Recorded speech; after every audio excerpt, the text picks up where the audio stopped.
Welcome to A Seeking Heart with Allison Gingras, a podcast about faith in the everyday ordinary, specifically as we journey through books. I love Catholic books. I came back to my faith through spiritual reading and 7 years ago decided this is what I would talk about. And I'm so excited to continue to find amazing, great books for adults and for children. And today we're going to talk a little bit about a children's book with my good friend, Colleen Pressprich. Colleen, thank you so much for joining me. I'm so glad to be here. It's such a gift. Well, I have to make a true confession to you and to those joining us that I do have this kind of hard fast rule to make sure I read every book before I speak to the author. But it's Advent, which is kind of like, well, so Lent is the Super Bowl for people who work in Catholic social media marketing, and Advent is kind of like our playoffs. And so I am mid playoff here in Advent, and I thought I had the book. And when I went to find it to read it, because I figured children's book, right? I could read that before we met today. It's missing. So my confession is I am going to, right along with everybody listening, learn all about your awesome book. And I've read your earlier book, The Berry and Consecration. That's from our Sunday Visitor as well. So I know that you have so many wonderful things to offer. So tell us a little bit about yourself and about your new book. It's called The Woman Doctors of the Church. And again, this is from our Sunday Visitor. Yeah. So my name is Colleen Pressprich. I am a mom of 5 now. We have a brand new 2-month-old in the house, which is kind of chaotic. So Yeah, because launching a book isn't hard enough. You might as well throw in birthing a little baby in the middle of we it. do it with a newborn. Why not? So most of my days are spent here at home, homeschooling. I homeschool my kids and my nephews and niece alongside them. Oh, that's neat. And then I sneak in as much writing time as I can. This most recent book is called The Women Doctors of the Church, and it is about Saints Hildegard of Bingen, St. Catherine of Siena, St. Teresa of Avila, and St. Therese of Lisieux. And they are the only 4 women on the list of doctors of the church. Oh my goodness, some of my favorite women. As we were before we started, I always like to start with a prayer. Though I got distracted halfway through the prayer because I remembered I didn't ask how to pronounce your last name. It's one of those things that you see it all the time, but you don't actually hear it. Yep. And just it's crazy. And yeah, I just completely forgot where I was going with that. This has been. I think I need more sleep, Colleen. I was just telling you. I can empathize. I was just telling Colleen before we started that I was doing this interview with a priest for my book, Encountering Signs of Faith, and I was so grateful it wasn't live because halfway through a sentence, just like I just did now, completely forgot what I was talking about. And anyway, oh, I know what I was going to say. See, if I just talk It long comes enough, back. it comes back. It didn't come back with Father Carr, but thankfully it did this time. I was saying in our prayer that I love that there are doctors of the church that are women. It is evidence that Jesus loves women. In I think some people have this misconception about the Catholic faith that it's all about the men and that women Yeah. don't have a place and that they don't have a voice and that they're second class uh, Catholic citizens. But that is not at all true. Is that what you found in creating I, this book? I did. And I mean, now I will admit that I think that there should be more women on this list. Saints Faustina, Saint Margaret Mary should definitely be on the list, along with many others. But I will say, I love these 4 women because they challenge so many stereotypes, right? And that's one of the reasons why I wanted my daughters to learn about them, is because these are 4 intelligent, capable, feisty, um, holy women who followed all of God's plans for their lives, but they just also broke a lot of barriers and also, didn't conform with kind of what like society says a woman should be. Yes, So, I love that. yeah. So let's talk a little bit about each of them because I think out of the 4 names, I bet Hildegard is one that people have not really encountered. I love her. Musician, Amazing. Philosopher, incredible writer. She even wrote plays, I believe. She was just did. incredible. So tell us about Hildegard. So Hildegard really was just this Renaissance woman. Like, That she word. could do everything well, like just everything. She wrote cookbooks. She wrote one of the very first morality plays. She composed symphonies. She created her own language. She was actually a doctor. And she was one of the only women of her time with permission to preach in public to both genders. Like, Wow. See, I from just the learned Pope, stuff. like That's papal permission. incredible. Um, Oh, and she just like she's just incredible. So she started receiving these visions when she was just 3 years old, wow. and for her, she just thought that that's like totally normal. Kind of assumed everybody, had that experience. And as she got older, realized that, whoa, God, like God is speaking to me in a very special way.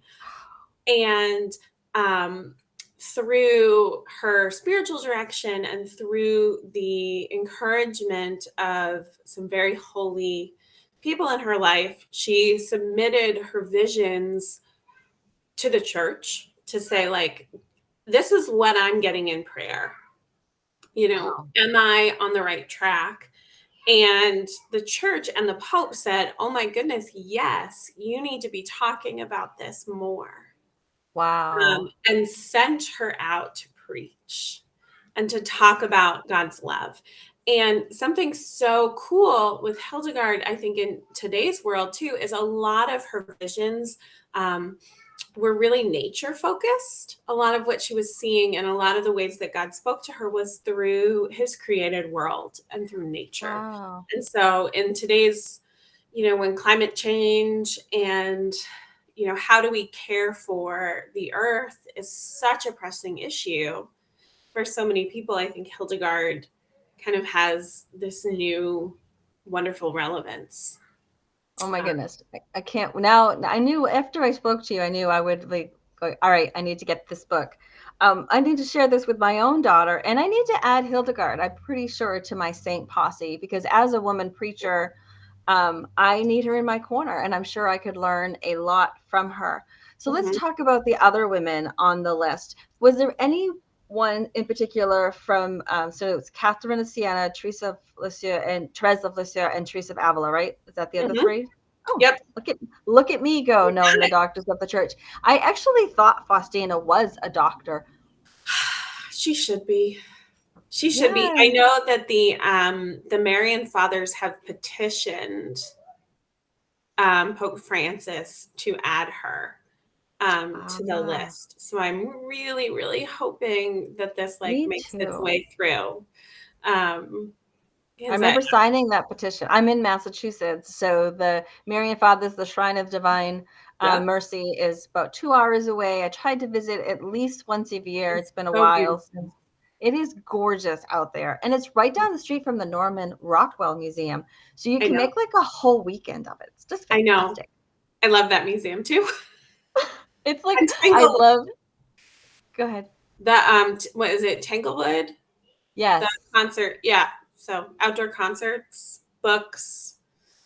You know, it's all the things. it's Beautiful, all there. fun Americana art.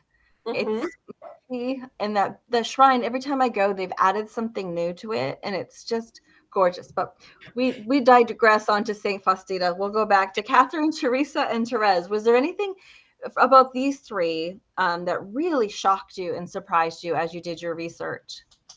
So one thing, so Teresa and Therese have kind of have been in my faith life for my entire adulthood, Oh wow. and they are my extra special patrons. Teresa because I'm a little bit spicier, just personality wise, she Love it. resonates with me, um, and but Catherine was newer for me, and reading her works and reading about her, I loved how honest she was Mm, about the state of the church during her lifetime. So Catherine lived during the Avignon papacy, where the Pope is not in Rome. She lived during a time of corruption. She lived during a time of war between city states. And she was just like honest about like, yeah, there are not so good parts about the Catholic Church, but she also always called people to the church. Mm. Like, so she was so clear-eyed about the reality, but she still understood that the reason that you come into the Catholic Church is Christ in the Eucharist, and so she's still called people to conversion. She still held people accountable, but she kind of was able to hold both truths, and I really admire that about her. And I really want that to be something that my daughters gain from her, is that we don't have to have rose colored glasses. We don't have to pretend like everything is perfect, but we can still love the church. We can still be proud of the good. We can still hold true to the dogma and the doctrine and the theology, and that there is a way to kind of call others higher in love. I wonder how many people that I know personally would have stayed in the Catholic Church had they known Catherine of Siena's work, known her teaching, known her philosophy. That I love how you're saying, like, she called out what needed to be changed and what was less than perfect, but focused always on the Eucharist. My own story is one of almost leaving the Catholic Church behind and going with friends to an evangelical service. And it was incredible. The music was amazing. The preaching was incredible. The people were so friendly. They instantly recognized a new face, and I was greeted by so many people. I loved every moment of being there. But I left, and I literally left and went to church, to a mass. And my friends, like, we went to breakfast, and like, why aren't you eating? And I said, well, new diet. No, just kidding. I said, I'm going to mass and I'm fasting because I want to receive the Eucharist. While I loved so much about this, well, they all ended up leaving the church. They didn't find that hole in their heart for the Eucharist.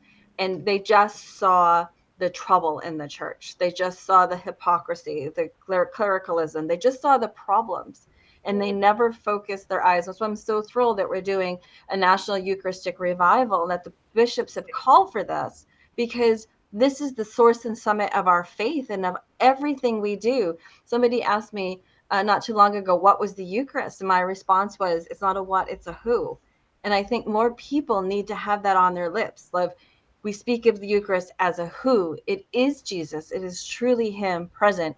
And I know all four of these women, these amazing doctors of the church, they had strong Eucharistic lives. And this is how they could do the things that they did.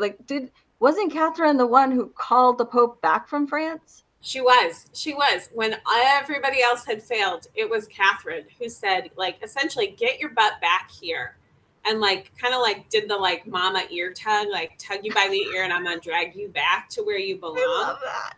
And but I think the only reason that she was able to do that too is her entire life is centered around the Eucharist. It is centered around Christ. And it was speaking from that place that she was able to be so honest. And people respond to that, right? They do. So, yeah. So let's talk a little bit about spicy Saint Teresa of Avila. I know that this is considered kind of folklore, but I absolutely love the story. And I included it actually in my own book, Encountering Signs of Faith. I included the story of how she was riding a donkey and kicked into the mud, and then she struck her fist at the sky and said, God, if this is how you treat your friends, no wonder you have so few of them. Yeah. I absolutely love that story.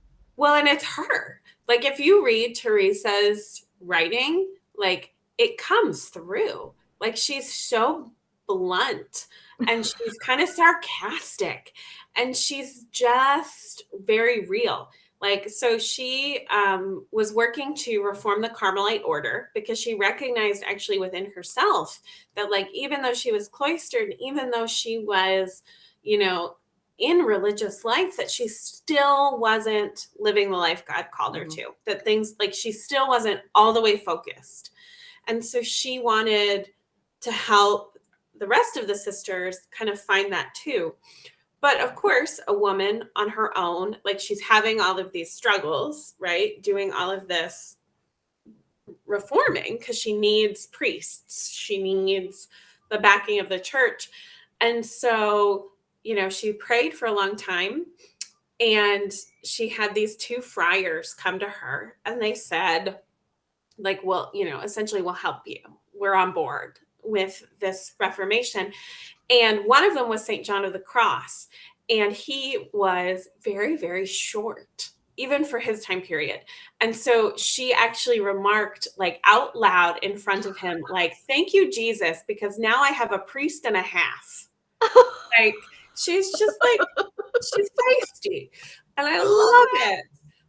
But I first found her in college, you know, as an 18-year-old. And I loved, it was the first time I read a book about prayer where all of, like, that was written for a woman. So if you read The Interior Castle, which is Teresa instructing the sisters on, like, prayer life, and, like, this is how you find the Lord within your own self, all the pronouns are she. When she talks about the soul, I it's never her noticed soul. that. Oh, And wow. it was the first time that I was like you said earlier, that, you know, like, God loves women and women have a place.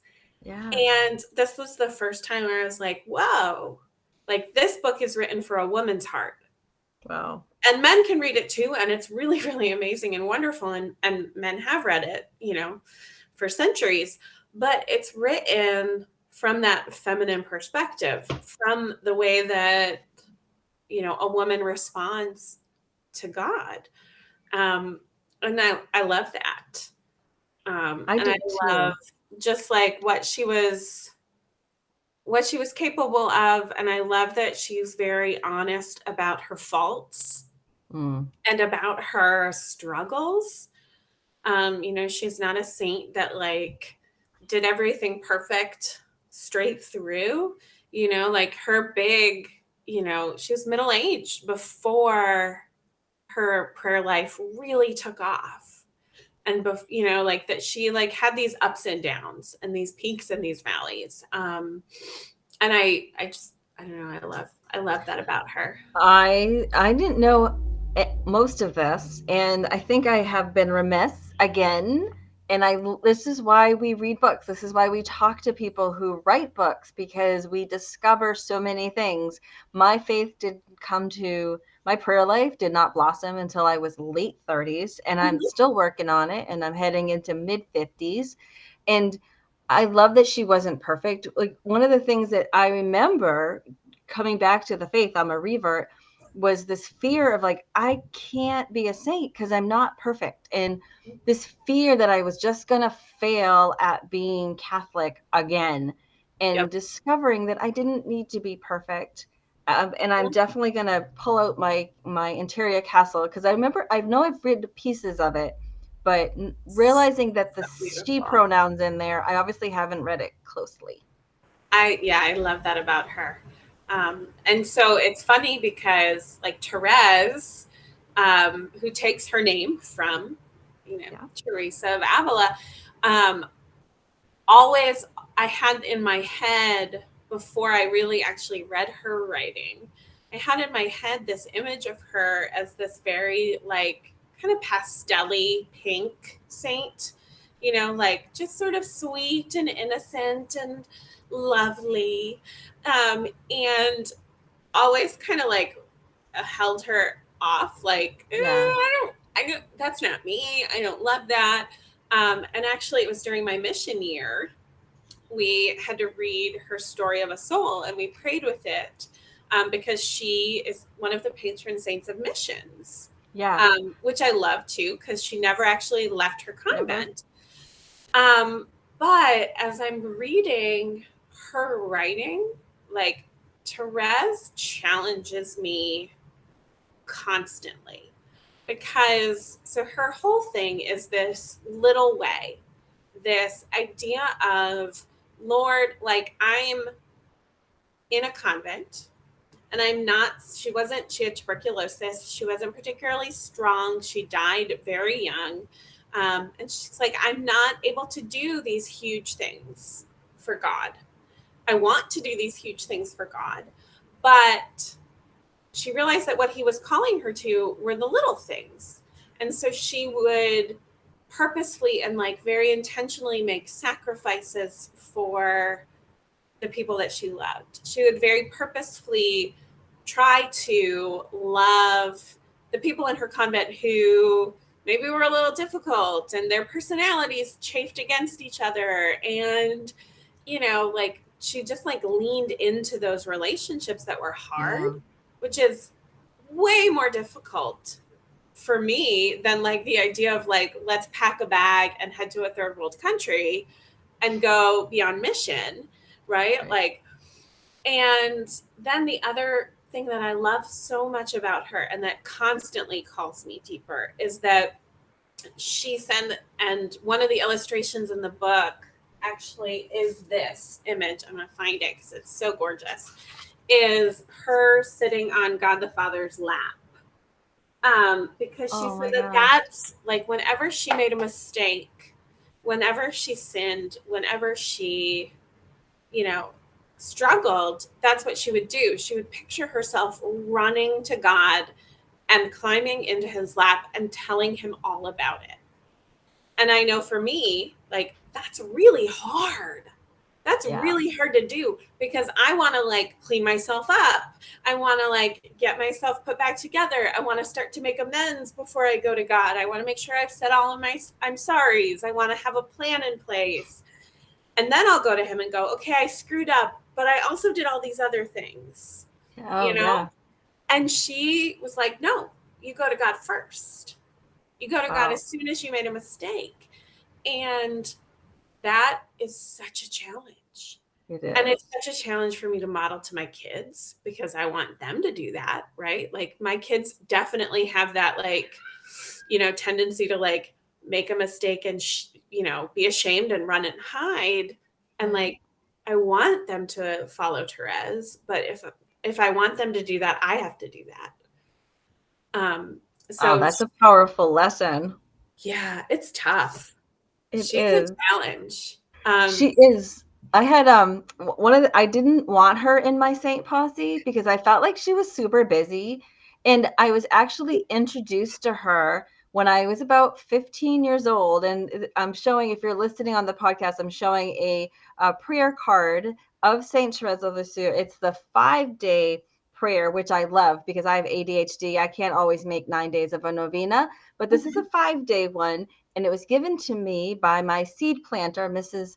Perfetti, Andrea Perfetti, back when I was in high school. I used to visit her home. I didn't really have a faith life, but I was so drawn to this woman's peace and joy.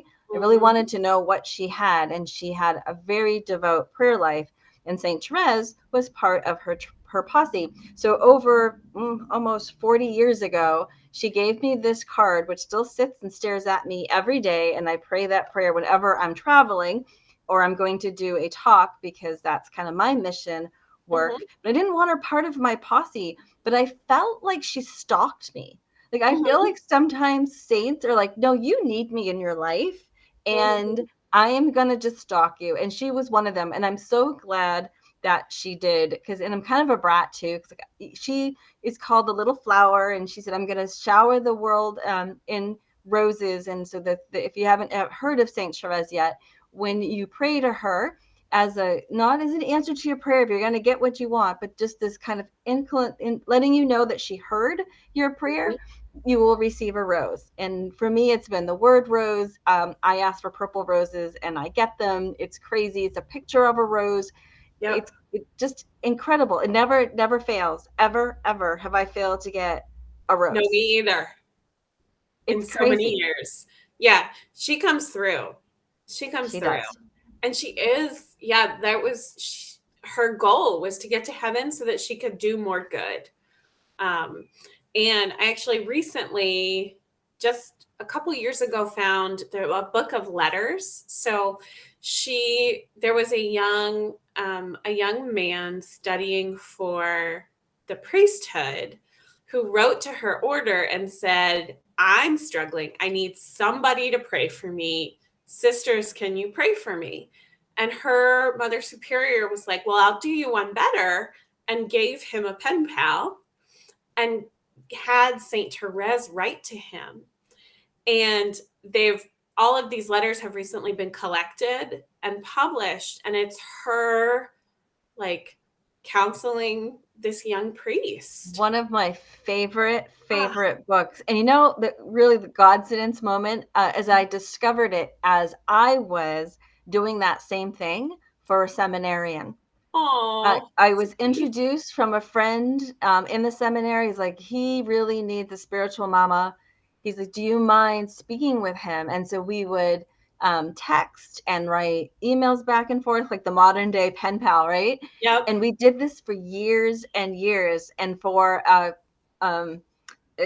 ordination gift, I was looking for some special book, and I found that, and it was like, wow, like I'm nowhere near giving the spiritual counsel of Saint Therese, but I was doing God's work and will, and what he needed to hear was kind of equal. Like, I'm not going to downplay the Lord's work in my life, but that is one of, and I will put the link to that in the show notes. Can you remember I can't even. Beautiful.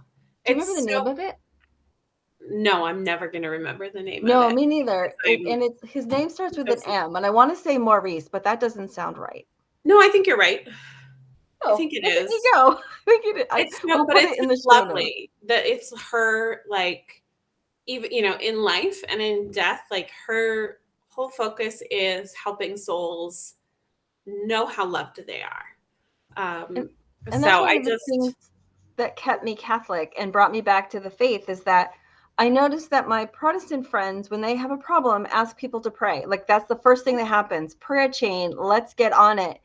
And one day I just kind of had this aha moment of, why aren't we including those who are sitting right in his presence? Like, this is prayer chain, inward and outward and upward. I don't mean outward and upward. I can't see a better way. Like, I asked my friends here, the church militant, but of course I'm going to ask the church triumphant, the saints, to pray for me as well as the church suffering. Like, I put them all to work. Like, we are a body of Christ, and I put them to work. Before we end, though, Colleen, is Adalee Hude your illustrator? Yes. I recognize her work. Amazing. She is incredible. When I worked for Wine, Women in the New Evangelization, she did a lot of our coloring book journals, and a lot of work for us. She's probably one of the most talented illustrators ever. She is. I am beyond ecstatic to have had her on this project. This is our second collaboration, because I did a Stations of the Cross for OSV, which is like booklet, not book, but she illustrated that one as well. And then this one is this gorgeous Art Deco kind of style art, and she really captured the personalities of these women. And they're stunning. That is amazing. One of her strengths, I've always told her, is the facial expressions, the life that she gives to this two-dimensional object. And she was telling me, just a little side note here before we end, is that she looks at her own face in a mirror. Like, she makes the expression that she wants to convey, and then she transferred it. And I started to laugh, because she's got one of my favorite images of Our Lady of Guadalupe ever. And it looks just like her. I knew your tactic of your strategy, whatever you want to call it, technique. That's where I knew your technique, Adalee, when I saw the picture of Our Lady of Guadalupe. Well, you'll see there's definitely a little bit of her in Hildegard, and I love that too. That makes sense. Aha. But she did an amazingly beautiful job. The illustrations are they're bright, they're colorful, they're beautiful. Gorgeous. And they really do pull out the personalities of these women. Like there's 2 full page illustrations for each woman. And one of like Catherine of Siena's is her cutting off her hair, which my like 4-year-old daughter loves, especially, when we discuss how you're not allowed to cut your own hair. But like, cause that's St. Catherine didn't want to get married. And she had these, she was gorgeous, this beauty, long hair. And she said, no, like, I'm really serious. I'm not getting married. And she chopped off her hair. And so that's one of the illustrations. And she just, they shine through. So it is such a special book. We're talking today with Colleen Pressprich, her new book, The Women Doctors of the Church, Our Sunday Visitor. I always tell people, first and foremost, please go to your local Catholic bookstore, your shrines, anywhere where Catholic books are sold, and ask for them. Ask for it. If they don't have it, they can get it for you. And you're helping evangelize. You're helping them discover what is out there and what people might be looking for. How can they keep up with you, Colleen? How can they learn more? And is there anything special about the book that perhaps they'll find if they come? So you can find me on my website, which is elevatortoheaven.com, which is a nod to St. Therese. And you can find me on Instagram at Colleen Pressprich. I do have some fun extras for the book. I've got a Women Doctors of the Church party pack. Love that. That is really fun. I have a free course that is how to share a faith story with your kids, because I know that that's something that a lot of us parents want to do, but maybe don't know how to bring our own faith down to their level. So that's a free course on my site too. Nice. And you can follow along with me, and I'll have some more books coming out next year. So, oh my goodness. Well, we will have you back for another visit. So enjoy and next time I promise I'll make sure the book arrives and I read it before you get here. That's okay. It was, this was exciting, and I knew that we could handle it without reading it, and I learned so much, and now I can't wait to share it with my daughter, Faith. Colleen, thank you so much for being with us today. My pleasure. I will have all the links in the show notes again. The Women Doctors of the Church, out now from Our Sunday Visitor. You have been listening to A Seeking Heart with Allison Gingras. God bless.